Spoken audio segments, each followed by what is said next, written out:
dito alas 6 pa lang siguro ng umaga. Sana hindi kami abutan ng ulan. Sa Nueva Ecija kasi tag-ulan na. Mapapansin nyo yan dito sa bukid kapag may tubig na. So kagabi may usapan kasi na mukhang mamimitik ulit kami kasama yung grupo ngayong umaga. Yun nga lang, medyo magulo pa yung naging resulta ng usapan. Kaya nung huling check ko kanina, ganun pa rin. Hindi pa rin sigurado kung saan.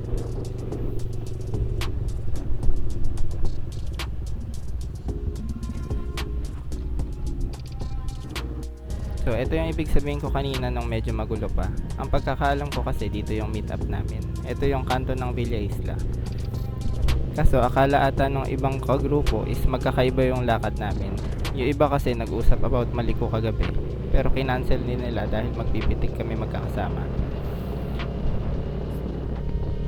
So, dito wala pa rin sila. Kaya ang pakiramdam ko magiging tagu-taguan or maghahanapan yung lakad namin ngayong umaga.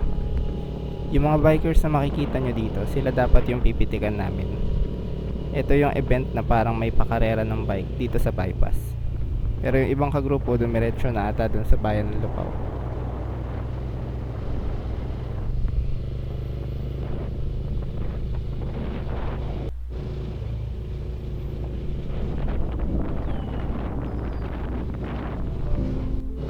So ayan, time check, it's around 7 na siguro.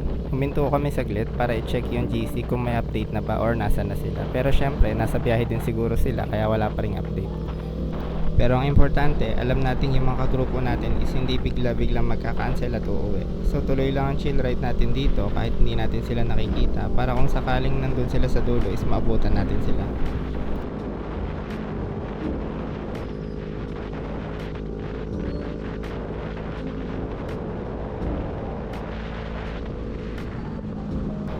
So malayo-layo na yung narating namin pero wala pa rin sila dito sa kalsada.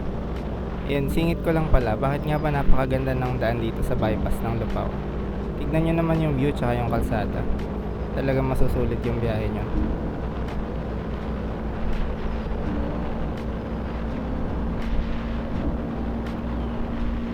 Kompleto yan pagdating sa ulap tsaka sa mga view sa bukid, hindi kayo mabibitin. Tapos sa mga gustong magpatakbo ng medyo mabilis, wala ring mga dumadaan dito. Ingat na lang kayo sa aso.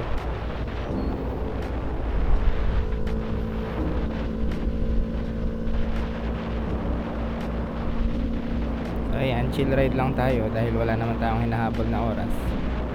Dahil alam natin na yung event kanina is hindi na natin pupuntahan.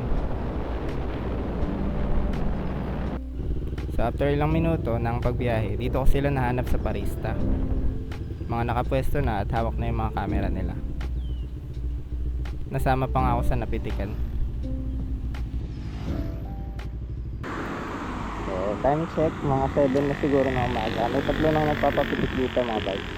Dito si Cyclen, si Moto G, and si Sir Oyo. Nakikita nyo sila, yan, nakapwesto na dyan.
Dadalawa na.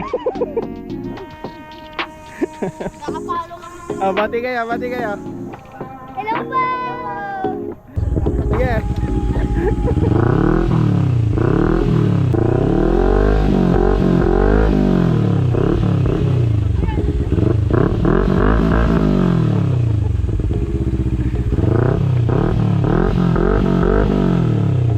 Okay na yan, mahal yung gasolina.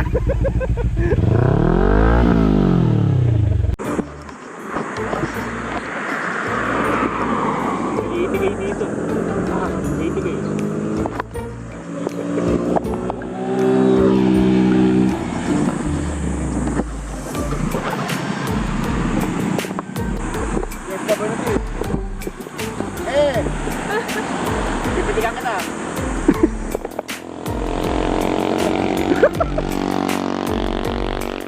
Yoko, hindi ka na. Sige, yoko. Ayan, okay.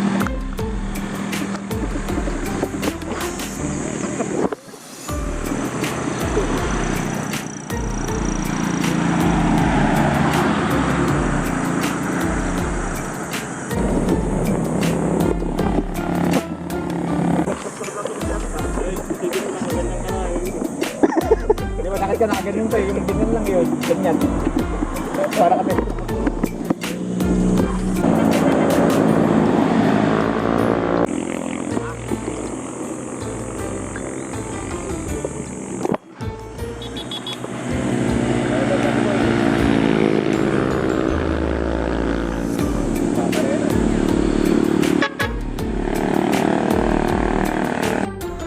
So ayan, nakaubos na ako ng battery. Maya maya gagayak na rin kami. Ayun natin.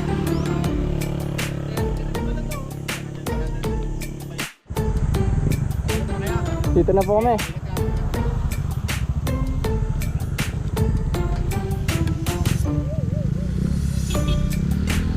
Okay po.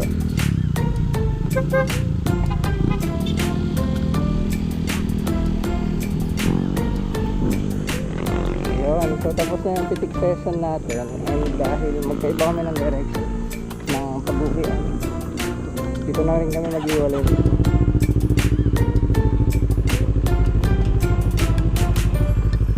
So ayun, hanggang dito na lang yung vlog natin.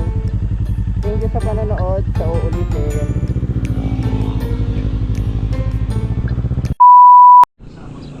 Nagutuman na kami, kain muna kami dito. Sila Lilia's Grill and Restaurant. Ayun. May giniling din. Sarap ng maluto. Ano, isa lang. Magkano po order ate? 70 sa baboy, 100 sa kape. Anong gusto mo? Masarap lahat dito. Ito po babo. Ano ba yan? Sisig pa. Sisig po, walang mayo. Ayun, sisig na lang sa akin. Yun na lang. Sa'yo, ano sa'yo? Isang sisig, dalawang rice po.